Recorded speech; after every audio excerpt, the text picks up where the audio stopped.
Olá, que Deus les abençoe muito. Sou o Padre Rodrigo e hoje não consegui transmitir a missa via internet porque estou viajando, mas não queria deixar passar a oportunidade de compartilhar com vocês algumas ideias sobre este Evangelho que nos apresenta a liturgia de hoje e que é muito importante. O Evangelho, o início do Sermão do Monte, com aquelas famosas frases de Jesus das bem-aventuranças. Todos os grandes líderes da história nos deixaram de alguma maneira a sua visão para o mundo, para a humanidade. Penso, por exemplo, Maomé. Maomé deixou o livro do Alcorão. No Alcorão está escrito como seria o califado, ou seja, o reino de Allah aqui na terra, regido por um governo islâmico, por uma lei que chama a Sharia, etc. Outro, por exemplo, Buda nos deixou um livro que se chama El Tripitaka. Aí está toda a sua filosofia de vida, como um budista deveria viver e enfrentar as coisas da vida, etc. Outro, já de um outro âmbito, não religioso, Marx, por exemplo, também nos deixou uma visão do mundo. Era o manifesto comunista. Nessa visão de Marx, o mundo seria um mundo em paz, igualitário, não existiriam mais classes sociais, todo mundo seria irmãos uns dos outros, a riqueza estaria distribuída, cada um segundo a sua necessidade.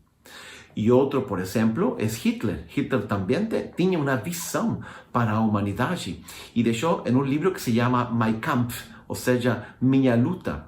Ele enxergava uma humanidade toda de raça ária, ou seja, mais evoluída, mais inteligente, mais bela, superior, etc. Pois bem, Jesus também nos deixou uma visão do mundo. Eu diria que todo o Evangelho, em certo sentido, é a visão de Jesus para a nossa vida e para a humanidade. Mas de todo o Evangelho, este texto que limos hoje na liturgia das bem-aventuranças é de um modo particular a visão de Jesus para a humanidade. Agora, para entender essa visão de Jesus para a humanidade e esse discurso das bem-aventuranças, precisamos entender três coisas muito importantes.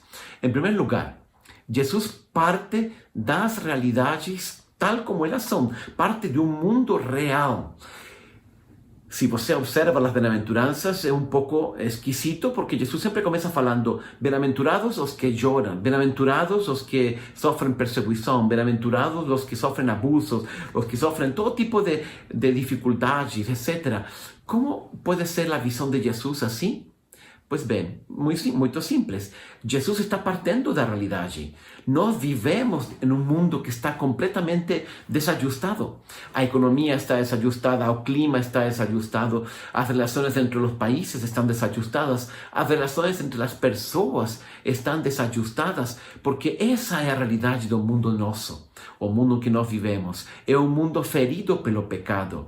Esta é uma realidade que a maioria dos líderes que eu mencionei antes não leva em conta. Pensam num mundo perfeito, como se todas as injustiças e todos os problemas que a humanidade sofre se devessem apenas às desigualdades econômicas, à propriedade privada. Vamos tirar a propriedade privada e tudo vai ser perfeito. Não, não vai ser.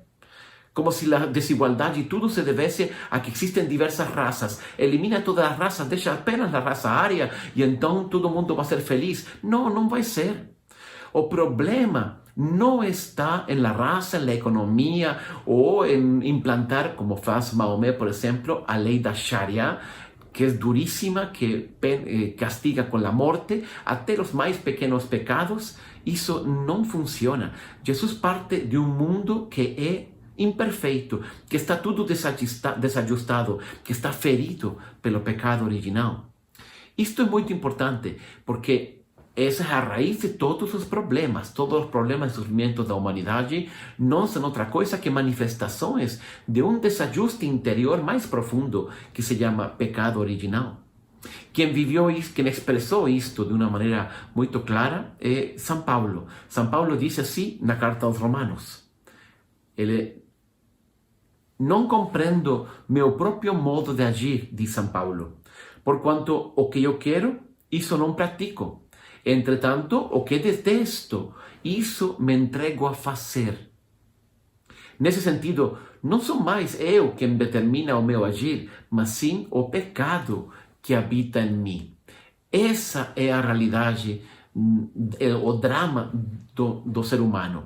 Nós queremos fazer o bem, mas muitas vezes fazemos coisas erradas, nos deixamos levar pelo pecado que habita em nós, como diz São Paulo. Então, quando Jesus disse assim, bem-aventurados os que choram, bem-aventurados os que seguem perseguição, bem-aventurados os que sofrem ofensas e, portanto, têm que praticar a misericórdia, etc., ele não está desejando o nosso sofrimento, o nosso mal. Ele simplesmente está partindo de um mundo real. Jesus quer e traz uma solução não para o mundo espiritual, não para o mundo em outro planeta, é para a nossa vida real. Essa das contas de fim de mês que nos angustia, que não sabemos como pagar, essa que nos faz perder um ente querido e nós sofremos com isso, essa que nós sofremos também injustiças e todo tipo de desigualdades, porque esse é o mundo que nós vivemos. Jesus traz uma solução para nosso mundo ferido pelo pecado. Essa é a primeira coisa. E ele diz bem-aventurados porque frente a cada uma dessas circunstâncias, Jesus tem uma proposta. Essa proposta é uma escolha que você deve fazer. Em cada uma das bem-aventuranças, você verá uma realidade que está por trás, que é de sofrimento, de dor, de injustiça, mas também verá uma escolha. Essa escolha é a atitude que eu devo assumir diante dessa situação. Então, a proposta de Jesus é, frente ao sofrimento, você seja um homem de bom, de paz, seja um homem misericordioso. Frente à ofensa, seja misericordioso. E assim por diante, cada uma das bem-aventuranças. O que Jesus quer, no fundo, é propor-nos 8 escolhas para como enfrentar os sofrimentos da vida, as dificuldades e todas as coisas que nós vamos encontrar em cada uma das circunstâncias. Então, são 8 situações ruins que, ao mesmo tempo, tem 8 escolhas que eu devo fazer. A proposta de Jesus, insisto, é para a vida real. Muitas vezes nós queremos que Deus mude as circunstâncias de nossa vida e nós oramos assim, Senhor, me ajuda por favor com este problema, soluciona aquilo, me ajuda a vender a casa ou o que seja, porque estamos passando um problema. Muitas vezes nós queremos que Deus mude as circunstâncias da vida. O que Jesus está falando nas bem-aventuranças é que, em certo sentido, mais importante que mudar as circunstâncias da vida é mudar as nossas disposições interiores, é mudar nossa mente e nosso coração. Se nós mudamos nossa mente e nosso coração e sabemos enfrentar qualquer circunstância da vida, então nós vamos ser mais felizes. E a terceira consideração geral sobre as bem-aventuranças é que junto a cada bem-aventurança também vem uma promessa de Deus. Então, pensa assim, bem-aventurados os pobres de espírito, por exemplo, porque deles será o reino dos céus. Ou seja, se você encontra um mundo cheio de luxo, cheio de consumismo e de tantas coisas que o mundo nos oferece, e de orgulho, de todas as tentações que existem, e apesar disso você é pobre de espírito, agora vou explicar cada uma das bem-aventuranças, então você possuirá o reino dos céus. E o reino dos céus é uma realidade que sim, alcançará sua plenitude lá no céu, mas também nós podemos começar a viver nesta terra, nesta vida. Então, pensem que cada bem-aventurança fala de um problema, de uma situação, te propõe uma escolha que nós devemos fazer, e em terceiro lugar, te faz uma promessa. Deus quer que você seja pleno, seja feliz, apesar do sofrimento, apesar do mal que existe no mundo. Jesus não veio a acabar com o mal, ou pelo menos não agora. Isso verá depois. Jesus também prometeu e falou, através do livro do Apocalipse, por exemplo, que Deus vai fazer um novo céu e uma nova terra, onde não existirá mais a injustiça e o sofrimento, onde Deus enxugará toda lágrima. Nós lemos esses textos do Apocalipse em cada missa de sétimo dia. É verdade. Um dia Deus vai acabar com o sofrimento. Mas quando Ele veio aqui, Ele não acabou com o sofrimento, mas nos ensinou a ter as disposições e as atitudes necessárias para transformar todo mal, todo sofrimento em bem. Ele vai usar todo esse sofrimento e essa injustiça do mundo para fazer-nos amadurecer e para preparar-nos para esse outro mundo que Ele quer construir depois, que chamamos o reino dos céus. Pois bem, vamos lá. Então vamos comentar rapidamente ou brevemente cada uma de estas bem-aventuranças. Em primeiro lugar, bem-aventurados os pobres de espírito, fala Jesus, porque deles é o reino dos céus. Esta é o que eu chamo a escolha da confiança. A escolha da confiança. Pensa comigo. Bem-aventurados os pobres de espírito. Quem é o pobre? Porque a que se refere Jesus com isso de pobre de espírito? Pobre é aquele que não tem os meios materiais e, portanto, depende de outro. Se eu sou pobre, eu dependo de outro para viver. Eu preciso da ajuda dos outros. Pois bem, pobre de espírito, em certo sentido, é a mesma coisa. É aquele que sabe que não se basta a si mesmo, que sabe que ele não é suficiente, que precisa da ajuda, a nível espiritual, sobretudo, de Deus. Portanto, pobre de espírito, em certo sentido, é aquele que aprende a depender em todo na sua vida de Deus. Por isso que eu chamo a escolha da confiança. Em quem você confia? Onde está a sua segurança? Se você confia na sua conta de banco, aí está a minha segurança. Então você não é pobre de espírito, porque a sua segurança está no dinheiro. Se você depende ou coloca sua confiança, por exemplo, em sua esposa, em seu esposo, em seu talento, na sua carreira, na sua beleza, todas essas coisas nós podemos perder, podem ser tiradas de nós e, portanto, ficar completamente indefesos e completamente desprovistos de tudo. Nós temos que colocar nossa segurança, nossa confiança, nós temos que aprender a depender unicamente de Deus. Então, quando Jesus fala bem-aventurados os pobres de espírito, está dizendo bem-aventurados aqueles que confiam unicamente no Senhor. Isto não é fácil, mas é o único lugar onde eu posso colocar a minha confiança e ter a certeza de que nunca serei defraudado. Em que temos que aprender a confiar? Bom, em muitas coisas. Temos que aprender a confiar, primeiro que nada, na sabedoria de Deus. Não em nossa inteligência, não em nossas estratégias, não em nossos planos. Isso tudo passa. Em troca, a sabedoria de Deus, ela sim é sábia. Nós somos muito limitados. Nós achamos que algo vai ser a melhor estratégia, o melhor caminho, e muitas vezes erramos. Por isso que temos que aprender a confiar mais na sabedoria de Deus que em nossa sabedoria. Em segundo lugar, temos que aprender a confiar na força de Deus. Isto também, muitas vezes nós confiamos apenas em nossas forças, em nossas capacidades, em nossa capacidade de resistir, de perseverar, etc. Mas também nós somos muito frágeis. Temos que aprender a confiar na força de Deus. Deus vai te ajudar com a força dele. Quem confia em Deus, ele se renova, diz o livro de Jeremias, como uma águia. Exatamente, Deus te dá a força para levantar o voo, apesar de sentir-te muito cansado, muito esgotado. Sabem, uma das maneiras de saber que nós não estamos confiando em Deus é precisamente quando nos sentimos estressados, esgotados e cansados. Se você se sente assim, pense, o problema é que você está confiando apenas nas suas forças. Falta essa pobreza de espírito que nos permite colocar nossa confiança, depender realmente de Deus, não de nossas forças. Outro aspecto em nossa vida em que temos que aprender a confiar e a depender de Deus é no tempo de Deus. Também nós muitas vezes gostaríamos que as coisas fossem ao jeito nosso e no tempo que nós queremos.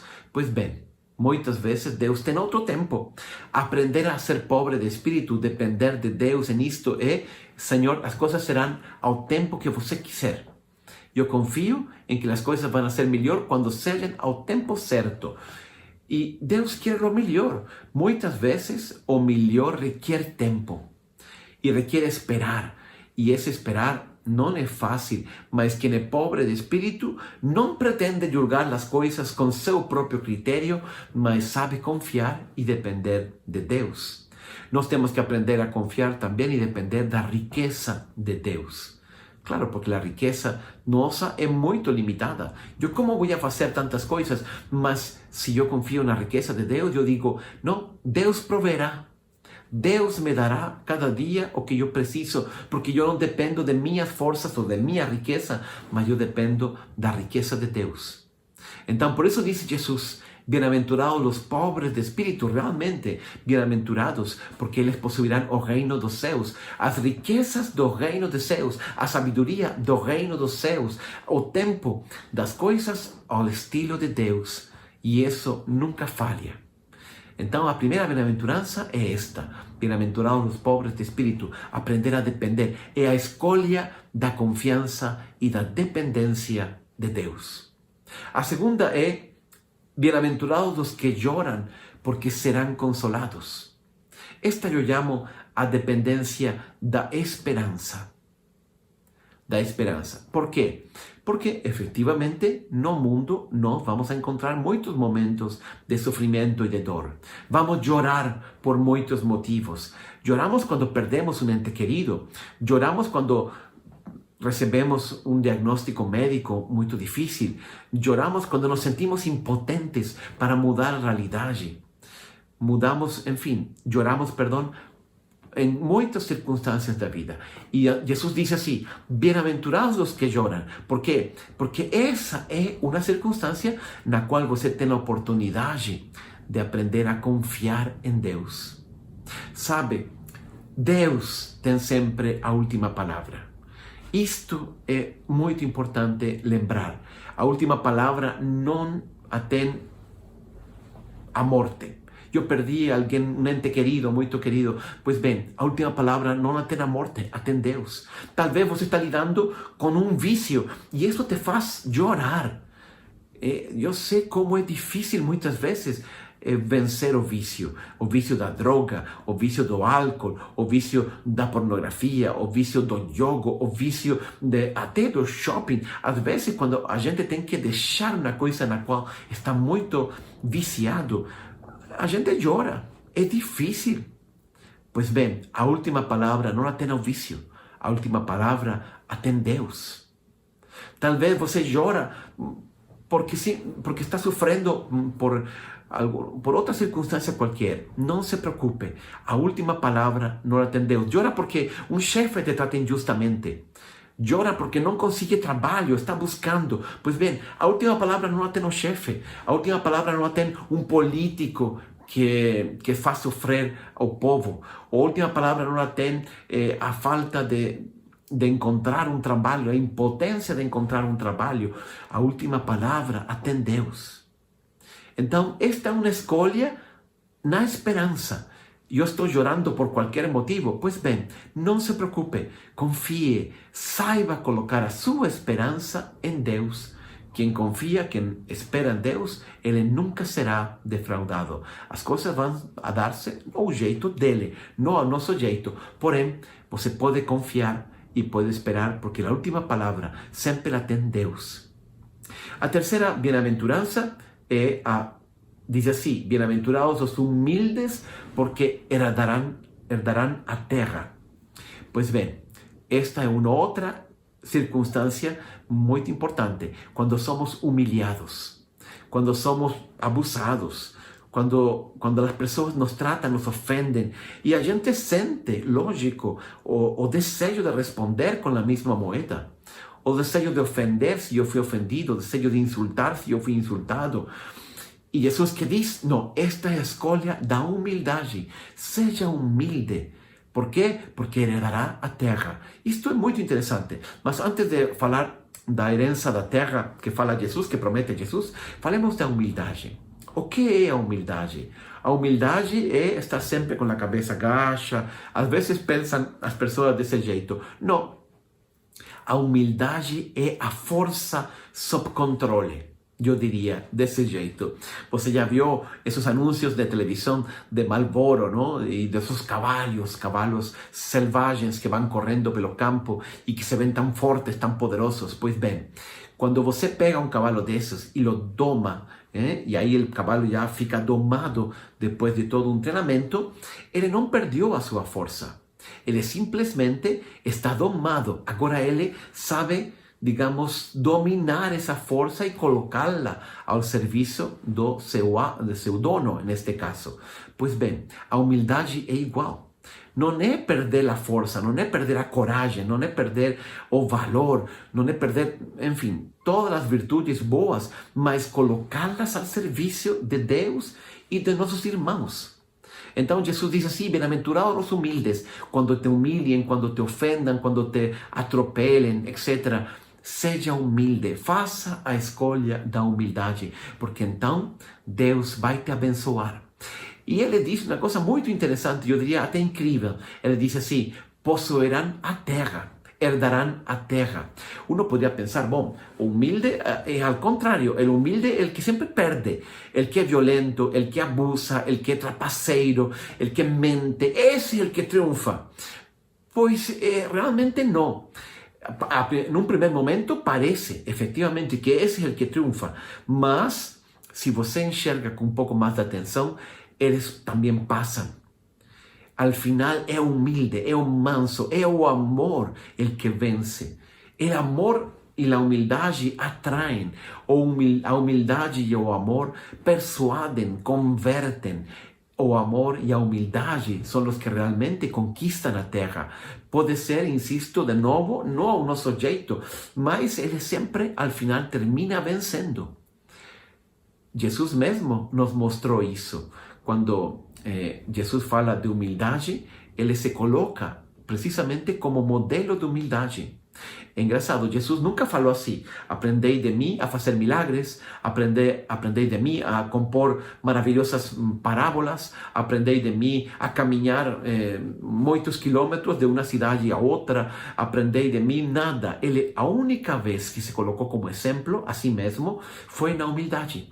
E ele falou assim: aprendei de mim que sou manso e humilde de coração. Então, é isso. A humildade, al final, conquista. Jesus foi levado à crucificação e morreu, mas depois ele ressuscitou. E, al final, ele, com sua humildade, conquistou o mundo inteiro. Que dúvida temos que hoje Jesus é, sem dúvida, o líder que mais influenciou em toda a história da humanidade. Como foi isso possível? Pela humildade de Jesus, porque a humildade convence, a humildade converte, a humildade persuade, a humildade atrai, a humildade al final, ela é verdadeira. São Pedro, quando fala de Jesus sobre a humildade, ele escrevia isto sobre a crucificação em particular: sendo injuriado, não revidava, e quando sofria, não fazia ameaças, mas entregava-se àquele que julga com justiça. E São Paulo, que também passou por muitos problemas, muitas dificuldades, ele escrevia a seu discípulo Timóteo, ele dizia: quando somos ofendidos, abençoamos; quando perseguidos, não revidamos; quando caluniamos, respondemos gentilmente. São Paulo era um homem com muita força. Sempre que você vê uma escultura de São Paulo, vê ele representado com uma espada. Por quê? Porque ele lutou para levar o Evangelho de Cristo por toda a terra naquele momento conhecida. Mas ele, ao mesmo tempo, essa força sabia sempre dominá-la, colocá-la ao serviço do reino. Por isso ele diz assim: quando somos ofendidos, nós abençoamos. Ele tem o poder de escolher a sua resposta, não simplesmente deixar-se levar pela reação primeira, que é revolver com a mesma moeda. Se me ofenderam, ofendo; se me insultaram, insulto. Ele diz: quando ofendido, abençoo. Quando somos perseguidos, não revidamos. Quando caluniado, respondemos gentilmente. Isso é a humildade. Essa é a escolha da humildade nas circunstâncias que nós sabemos, não? Quando somos humilhados, quando somos ofendidos. A quarta bem-aventurança diz assim: bem-aventurados os que têm fome e sede de justiça, porque eles serão saciados. Pois bem, o que é isto? O que significa ter sede e fome de justiça? Significa precisamente estar em busca sempre de ser uma melhor pessoa. Eu tenho sede de justiça, significa tenho sede de santidade. Tenho sede de cada vez crescer e ser melhor. Tenho sede, em definitiva, de estar mais perto de Deus. Por isso eu chamo esta parábola, esta bem-aventurança, a escolha do crescimento. Nunca deixar de buscar crescer em nossa vida e esforçar-nos. O reino dos céus é muito grande, nós nunca vamos a conquistá-lo, porém, se nós buscamos, se nós nos esforçamos, Deus te dará essa graça. Quando Jesus diz assim, bem-aventurados que têm fome e sede de justiça, porque serão saciados, Ele está fazendo uma promessa muito grande. Porque, pensa comigo, o reino dos céus não é outra coisa que o lugar onde mora Deus. Deus é perfeito, Deus é santo. E ninguém que não seja perfeito e santo pode estar lá no reino dos Deus, no reino dos céus, com Deus. Então, como nós vamos conseguir isso? Isso é impossível para nós. Nós nunca vamos chegar ao nível de perfeição que se precisa para entrar no reino dos céus. E Deus não pode deixar entrar ninguém que não seja perfeito. Pensa, se o céu é o lugar onde é perfeito, imagina que de pronto entra no céu uma pessoa com um coração com inveja, com um coração com ressentimento, com um coração com ódios, com rancores. Então, rapidamente o céu se convertiria na terra. O sea, já não seria o céu, começaria a haver conflitos, começaria a haver divisões, começaria a haver ódio. Então, Deus mora nesse espaço no reino dos céus, nesse lugar, e não pode entrar ninguém lá que não seja perfeitamente santo igual que ele. Então, lógico, é impossível. Mas Jesus diz assim, se você tem sede e fome de justiça, confia, você será saciado. Ou seja, essa justiça não vem de nós, não somos nós que conquistamos o reino dos céus com nossas próprias forças, é Deus que vai nos dar essa graça. Eu gosto de colocar este exemplo. Imagina que o reino dos céus sea e nadar, não? Eu estou aqui nos Estados Unidos, não? Imagina que tenho que nadar desde Estados Unidos até Portugal. Aí eu tenho que nadar todo o Oceano Atlântico. Lógico que isso não é possível. Você nunca vai conseguir nadar toda essa quantidade. E de nada sirve que alguém chegue e diga, mas eu nado 2 quilômetros por dia, vou à academia, à piscina, e eu nado 2 quilômetros, sou um grande esportista. Mesmo assim, não dá. Nadar até o outro lado do Atlântico é impossível. Pois bem, assim também algo parecido acontece com o céu. Nós podemos ser boas pessoas. Talvez somos melhores que Hitler, que Mussolini ou que qualquer um desses. Talvez somos melhores que a vizinha de nosso apartamento. Mas isso não basta. Você pode ser Madre Teresa Calcutá, você pode ser um santo e mesmo assim nunca alcançará os méritos e a perfeição necessária para entrar no reino dos céus. Você não pode por suas próprias forças. Agora, Deus pode sim dar-te essa graça. É como se Deus pegasse esse nadador que começou a nadar, que leva apenas uns poucos quilômetros, de pronto ele pegasse esse nadador e o levasse voando até Lisboa. É assim que Deus faz. Ele pega a gente, quando nos vê trabalhar, esforçar-nos, quando nos vê com as disposições, quando vê que temos essa sede e essa fome de justiça, e nos leva ao reino dos céus. Aí nós seremos saciados, ou seja, nós alcançaremos a plenitude que nós precisamos para um dia poder estar com Deus no reino dos céus. Olha que coisa maravilhosa. Então, bem-aventurados os que nunca deixam de crescer, bem-aventurados os que nunca se cansam de trabalhar e de ser uma melhor pessoa, porque eles vão receber de Deus a graça de entrar no reino dos céus, porque eles vão alcançar essa graça de ser saciados da santidade e da perfeição que todos não todos queremos, não? Mas deveríamos querer, não?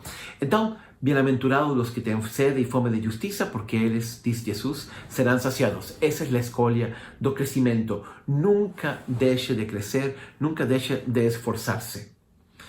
A quinta bem-aventurança é a bem-aventurança que diz: bem-aventurados os misericordiosos, porque alcançarão misericórdia.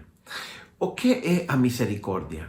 a misericordia nós usamos essa palavra, eu fui misericordioso, para duas coisas. Às vezes para perdoar alguém que nos ofendeu ou para dar caridade. Não? Eu ajudei uma pessoa pobre que estava precisando. Pois bem, a misericórdia, na verdade, significa fundamentalmente a misericórdia de Deus. Deus é misericordioso. A misericórdia e a graça são duas qualidades ou duas ações que Deus faz conosco.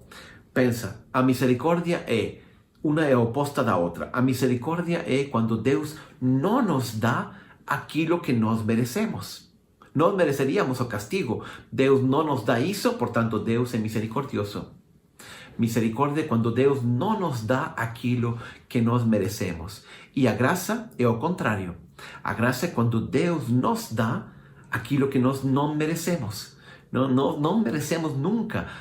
Enfim, tantos dons e tantas graças que Deus nos dá. Muito menos o reino dos céus, mas Deus nos dá essa graça apesar de nós não merecê-la. Então, nós precisamos também ser misericordiosos se queremos receber de Deus essas duas coisas. Queremos receber de Deus misericórdia e queremos receber de Deus graça. 4 motivos por os quais temos que ser misericordiosos. Primeiro, porque Deus é misericordioso.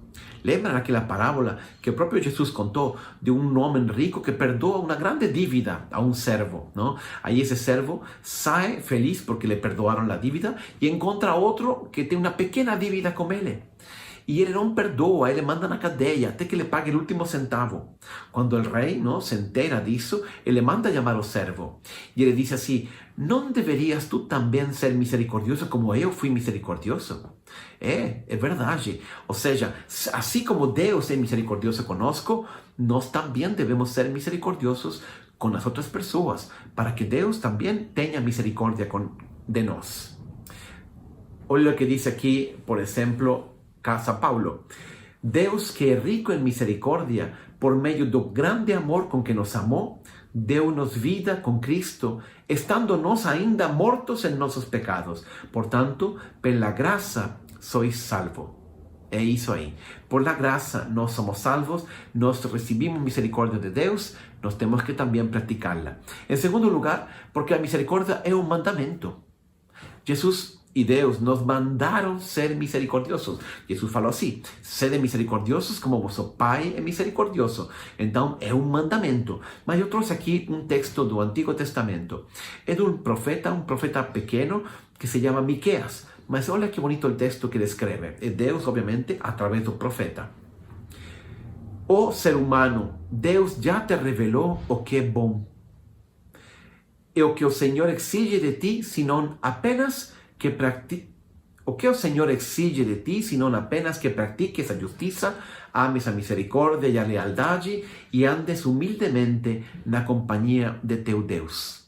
Ou seja, olha, Deus, o que espera de nós, o que Ele exige de nós, segundo o profeta Miqueias, 3 coisas simples, todo um programa de vida.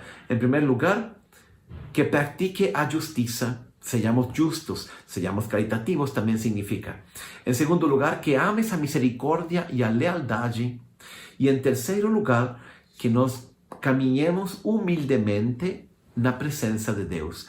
Olha, até parece fácil, não? É isso que Deus espera de nós. Por que nós temos que ser misericordiosos? Em primeiro lugar, porque Deus é. Em segundo, porque Ele nos mandou isso. Porque é o que Deus espera de nós. Em terceiro lugar, porque nós vamos precisar de misericórdia. Quando nós cheguemos ao final de nossa vida e nos encontremos diante de Deus, o juízo que Ele vai fazer de nós não é um juízo geral. Como você está, mais ou menos. Não. Vai ser um juízo absolutamente específico, concreto, de cada coisa de nossa vida, também daquela noite, de não sei que dia, de não sei que ano, mas você e eu sabemos que todos nós temos uma noite que preferimos nem lembrar. Deus vai ser muito específico e nós vamos precisar de misericórdia. Então, se você quer alcançar misericórdia, quando chega o momento do encontro com Deus, também tem que ser misericordioso. E finalmente, porque a misericórdia, sabe, nos faz mais felizes. Não apenas lá no reino dos céus, mas aqui também. Quem é misericordioso não acumula inimigos, quem é misericordioso, ao contrário, ajuda as pessoas, todo mundo gosta dele. Então, a misericórdia também é boa, porque você vai ganhar mais amigos e vai ser mais feliz aqui nesta vida. Então, queridos irmãos, isto eu chamo a escolha do perdão. Escolha sempre perdoar. Não viva, não permita acumular em seu coração nunca mágoas, ressentimentos, nem rancores de nenhum tipo. Escolha sempre ser misericordioso, porque por todos esses motivos não vamos precisar de misericórdia, porque Deus nos mandou ser misericordiosos, porque Deus foi misericordioso conosco no passado também. Então, se não fazemos essa escolha, diante da ofensa, diante de muitas injustiças que às vezes sofrimos na vida, Deus também será justo e misericordioso conosco. A sexta bem-aventurança diz assim: bem-aventurados os limpos de coração, porque verão a Deus. Esta é a segunda vez que Jesus fala de uma virtude mais aplicada ao espírito, ao coração. Ele fala de los pobres de espírito, que não é simplesmente um pobre, e agora fala de los limpos de coração, que não é simplesmente um limpo, um puro, não? Não se trata apenas da pureza corporal.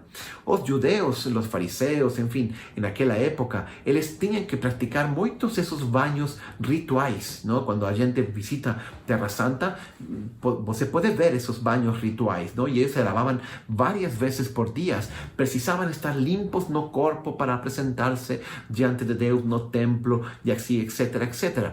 Pois bem, Jesus agora usa a imagem da pureza, a imagem da limpeza, mas não apenas do corpo, ele fala da limpeza do coração. E que é a limpeza do coração? Que é o que é a pureza do coração? É estar desapegado, desprendido de todo pecado. É assim, se a sujeira, ela fica pegada em nosso corpo, então eu preciso lavar-me com água para tirar a sujeira. Então, a limpeza de coração é não permitir que sujeiras de pecado, de qualquer tipo, elas se adiram a meu coração, a minha alma. Então, isso não implica só a limpeza, nós pensamos, não? Pureza se refere à pureza da carne, nos pecados da carne, nos pecados sexuais. Lógico, também está incluído isso é um tipo de pecado, mas não é o único tipo de pecado. Quando Jesus fala de limpeza de coração, se está referindo a limpeza y desprendimiento de todo pecado. Y los pecados son de tres tipos. Son da carne, ou seja, efectivamente del sexo, del prazer, de la busca desenfreada ou desproporcionada do prazer em nossa vida. Em segundo lugar, são pecados da vista, não? Ou seja, eu estou buscando possuir coisas, eu quero ter um carro, quero ter uma casa, quero ter um vestido, eu tenho aqui uma roupa, por exemplo, eu quero comprá-la aqui com um jacaré, não? Porque um jacaré me dá status, não? E não com uma capivara, com um jacaré, não? E por quê? Porque eu me vejo, eu pareço. Sabe, as pessoas querem parecer, não ser, parecer. Essa também, eu tenho que estar desprendido de todas essas vaidades. Estar desprendido de todas essas coisas que parece que eu sou mais porque eu possuo isto ou aquilo. Não, não adianta. Não serve. Nós temos que estar desprendidos disso. Limpeza de coração também significa desprendimento dessa afã, desse desejo pelas coisas materiais, pelo consumismo, pelo status que essas coisas me dão. E finalmente, tenho que estar limpo também do orgulho, de más intenções. Isso também pode ensujar o nosso coração. Bem-aventurados, diz Jesus, os limpos de coração. Por quê? Porque eles verão a Deus. Olha que promessa bela. Que não está apegado ao pecado, então ele pode ver a Deus. É uma condição. Ele pode descobrir e apreciar os valores de Deus. Por isso é tão importante nós viver desprendidos de tudo no coração, não externamente, não por aparências, mas sinceramente e de coração. Sétima bem-aventurança, vamos a acelerar e a terminar. Bem-aventurados os construtores de paz, porque eles serão chamados filhos de Deus. Bom, esta é uma outra bem-aventurança muito importante. Aqui eu chamo a escolha da paz. A escolha da paz. Por quê? Porque muitas vezes nós vamos a encontrar conflitos, vamos a encontrar problemas, dificuldades, pessoas que pensam diferentes que nós, e nós temos que saber lidar com isso com paz, com tranquilidade. ser un constructor de paz, yo gusto esa expresión que Jesús usa, ¿no? Los constructores de paz. Es distinto de ser un pacifista. ¿Qué es lo que es un pacifista? Es alguien que simplemente quiere paz a cualquier costo, mesmo que esa paz esté ya encubriendo una injusticia, esté encubriendo a mentira. No. El constructor de paz no quiere paz a cualquier custo, muito menos a custa da justiça e da verdade. Em segundo lugar, um construtor de paz não é alguém que fuge do conflito. Encontro um conflito e eu imediatamente quero fugir. Não quero porque sou uma pessoa pacífica. Não. Jesus muitas vezes teve que enfrentar os fariseus. Eu diria, Jesus nunca fugiu de um conflito legítimo. Em um casamento, em um matrimônio, é justo ter um conflito, enfrentar, não? Lutar, quando se trata de defender o amor verdadeiro. Quando se trata de ajudar a tua esposa, teu esposo, a sair de uma situação de egoísmo, aí eu devo encontrar os caminhos. Não sempre significa confrontar, mas eu devo buscar todos os caminhos necessários para ajudar essa pessoa a sair dessa situação de egoísmo, por exemplo. Jesus foi o que fez com os fariseus. Como digo, ele nunca fugiu do conflito. Ele, ao contrário, ele foi de frente. ¿Por quê? Porque ele era um construtor de paz. Ele quer paz verdadeira, onde existe justiça, onde existe verdade. Hoje vivemos uma situação muito confusa aqui no Brasil, que se teve fraude, se não teve fraude, e um acusa um, acusa ao outro. É triste que muitas vezes estas discussões, estas polarizações e estes conflitos giram em torno de meu candidato, de teu candidato. Não importam os candidatos. Aqui nós deveríamos estar apenas concentrados e focados em qual é a verdade, onde está a justiça. Se existe a democracia é porque nós queremos que o povo seja quem realmente define. Portanto, vamos buscar o sistema mais transparente possível e vamos buscar fazer uma eleição também o mais honesta, legal, onde todo mundo possa enxergar e ver, e não simplesmente com prepotência querer impor um resultado ou querer mostrar ou não querer abrir o jogo de cartas, etc. Não, tem que ser tudo transparente. Eu acho que um verdadeiro construtor de paz deveria lutar porque se faça sempre a justiça e a verdade. Lutar não significa violência. Isso sim, nunca. Jesus nunca foi violento. Jesus foi, sim, confrontante. Jesus foi, sim, a falar as verdades quando, mesmo que isso doesse, mas nunca violento. Isso não podemos permitir-lo e isso, obviamente, não é de Deus. Então, ser um verdadeiro construtor de paz. Essa é uma outra escolha importante. E, finalmente, a última das bem-aventuranças é a escolha da eu chamei assim a escolha da paciência. Jesus diz, bem-aventurados os que sofrem perseguição por causa da justiça, porque deles é o reino dos céus. É assim, é a escolha da paciência. Muitas vezes nós vamos ser perseguidos. A verdade, quando Jesus foi para o céu, ele não prometeu aos discípulos que tudo daria certo. Pessoal, Jesus subindo ao céu, imagina. Pessoal, tranquilos, agora cada um vai à missa aos domingos e vai dar tudo certo. Não. Jesus falou aos apóstolos, me perseguiram a mim, também vos perseguirão a vós.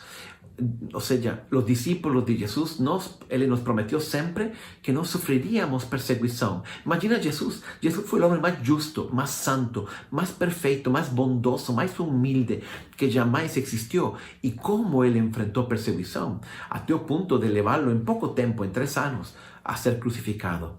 E você? Por defender a verdade e a justiça, acha que não vão te perseguir? Por viver no amor, acha que não vão te perseguir? Vão sim. Vão sim, porque essa é uma promessa que Deus deixou. Mas, ao mesmo tempo, Jesus disse a seus apóstolos, mas confiai. Eu venci o mundo. Por isso, é a escolha da paciência. Não deixar-se vencer pela ira, pela raiva, pelo ressentimento, pelo rancor, pela violência, mas ao contrário, saber confiar em Deus, saber ter paciência, porque ao final, como disse o próprio Jesus, deles será o reino dos céus. Esses que são mansos, que são humildes, que sabem aguentar a perseguição, sempre confiando em Deus, vão ter essa vingança, se se permite a expressão, feita por Deus. Isso é o que fala São Paulo na carta aos Romanos. Não tomar a vingança por nossas próprias mãos. Deixar isso a Deus. Pode ser que a justiça humana não seja uma justiça perfeita, e de fato não é, mas ninguém escapa da justiça divina. Tenha paciência, ainda não chegou a última palavra. A última palavra até Deus, e cada um de nós deve ter muito temor e, eu diria, e muito respeito para esse juízo de Deus ao final. Então nós temos que saber confiar e ter paciência, inclusive em meio da perseguição.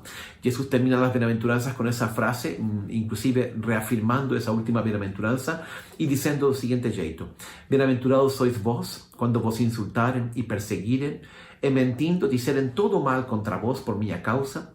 Exultai e alegrai-vos sobremaneira, pois é esplêndida a vossa recompensa nos céus. Bom, esta era a mensagem que eu queria deixar para vocês neste domingo das bem-aventuranças. A vida e o mundo estão cheios de sofrimentos, de injustiças, de mentira e de coisas difíceis, desafios grandes que temos que enfrentar.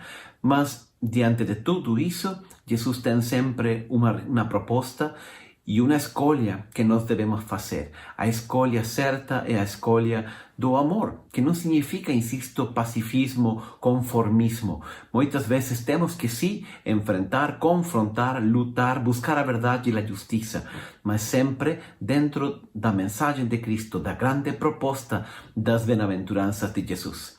Que tenham um bom domingo e Deus les abençoe.